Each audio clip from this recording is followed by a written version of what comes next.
അയാളൊന്ന് വരാൻ വൈകിയാൽ മറ്റൊരു പ്രസവ വേദന പോലെ വേദനിക്കുന്ന ഒരമ്മ അയാൾക്കുണ്ട്. ഏറ്റവും വലിയ ഷോപ്പിംഗ് മാളിലേക്ക് പോകുന്നു.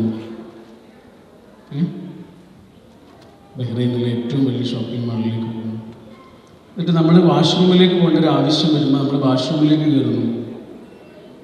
അങ്ങനെ വാഷ്റൂമിലേക്ക് നമ്മൾ കയറുമ്പോഴേ നമ്മുടെ ആവശ്യമൊക്കെ കഴിഞ്ഞിട്ട് പുറത്തേക്ക് ഇറങ്ങുമ്പോൾ ഒരാളിങ്ങനെ നമ്മുടെ മാലിന്യങ്ങൾ ഉണ്ടെങ്കിൽ അത് വൃത്തിയാക്കാൻ വേണ്ടി അതേ വാഷ്റൂമിലേക്ക് കയറിപ്പോകും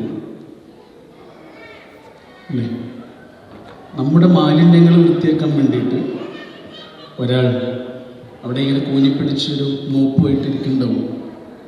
നമ്മൾ ഇറങ്ങി വന്ന വാഷ്റൂമിലേക്ക് അയാൾ കയറിപ്പോകും.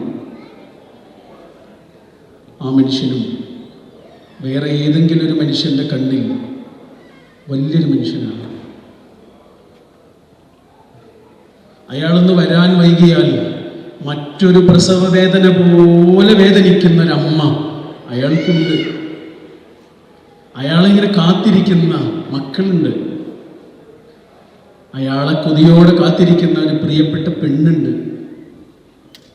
നമ്മൾ കണ്ടുമുട്ടുന്ന ഏതൊരു മനുഷ്യനും വേറെ ഏതെങ്കിലും ഒരു മനുഷ്യൻ്റെ കണ്ണിൽ വലിയൊരു മനുഷ്യനാണ് എന്നുള്ള ഒരു തിരിച്ചറിവോളം വലിയ ആത്മീയതയോ ഒന്നുമില്ല.